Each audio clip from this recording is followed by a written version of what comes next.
சரி விடு தமயந்தி, வா நம்ம போய் தேடி பார்ப்போம் அப்படின்னு சுரேஷும் தமயந்தி பேசிட்டு இருக்கப்ப ஒரு குரல் கேட்குது. கங்கா கங்கா வேணாம் கங்கா, என்னை விட்டுரு கங்கா, கங்கா என்னை விட்டுரு கங்கா. எங்க அங்க ஏதோ சத்தம் கேட்குற மாதிரி இருல. எனக்கு எதுவும் கேட்கலையே தமயந்தி. கங்கா என்னை விட்டுரு கங்கா, என்னை விட்டுரு கங்கா. எங்க எனக்கு கேக்குதுங்க, யாரோ கங்கா கங்கான்னு கத்துற மாதிரி இருக்கு.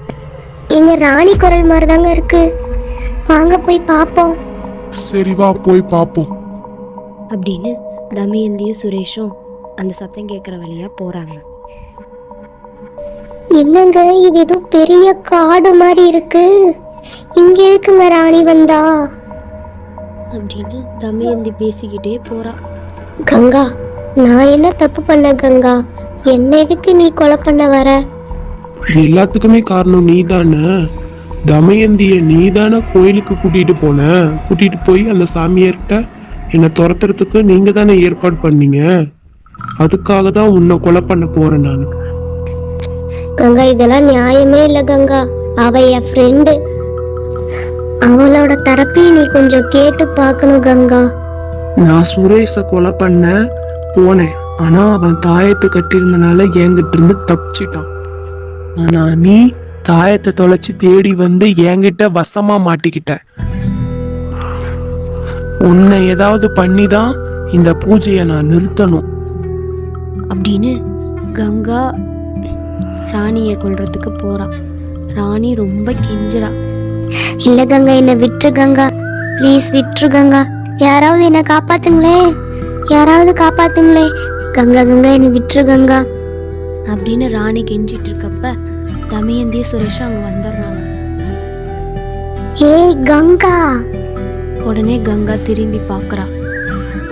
தமயந்தி கையில தீர்த்தம் வச்சிருந்தான். அந்த தீர்த்தத்தை கங்கா மேல ஊத்திடுறா. அதை ஊத்துனதும் கங்காவும் மயக்க போட்டு விழுந்துடுறா. விழுந்து உடம்பெல்லாம் புண்ணாயிருது. தமயந்தி என்னது அது? இல்லைங்க, இது எனக்கு பூசாரி கொடுத்த தீர்த்தங்க. அன்னைக்கு கங்கா மேல இது தெளிச்சிருவேன்னு சொன்னாலதான் அவளோட கதையெல்லாம் சொன்னாங்க.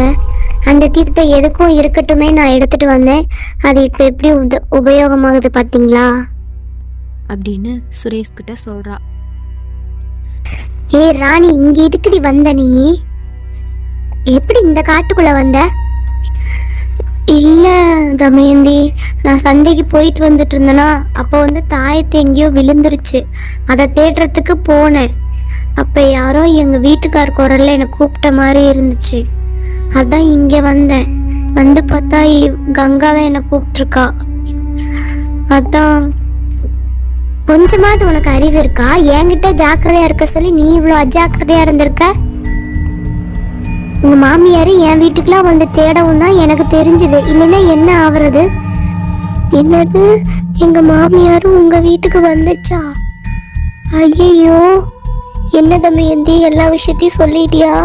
போச்சு, எனக்கு வீட்டுக்கு போனா சரியான சண்டை தான், வேட்டு தான். எல்லா உண்மையும் சொல்லிட்டியா தமயந்தி? நான் உனக்காக எவ்வளோ வீட்டில் போய் சொல்லி வச்சிருந்தேன், எல்லாமே போச்சு போச்சு. கடவுளே. அமைதியா இருடி, நீயே போதும் சொல்றதுக்கு. நான் ஒண்ணுமே சொல்லல, நான் போய் தேடி பார்க்கறேன்னு மட்டும்தான் சொன்னேன். நீ போய் எதுவும் வளரி வச்சிடாத. சரி சரி விடு தமயந்தி, நம்ம இங்கிருந்து பேச வேணாம், எதனாலும் நம்ம வீட்டில் போய் பேசிக்கலாம். ஆமாங்க, நீங்க சொல்றது சரிதான். சரி, இங்க நடந்தது எதுவுமே உங்க மாமியாருக்கு தெரிய வேணாம். கேட்டா என் ஃப்ரெண்டு வீட்டுக்கு போயிருந்தேன்னு சொல்லு, திட்டுவாங்க. 4 திட்டு தானே, வாங்கிக்கோ அப்படின்னு எல்லாரும் கிளம்பி போறாங்க.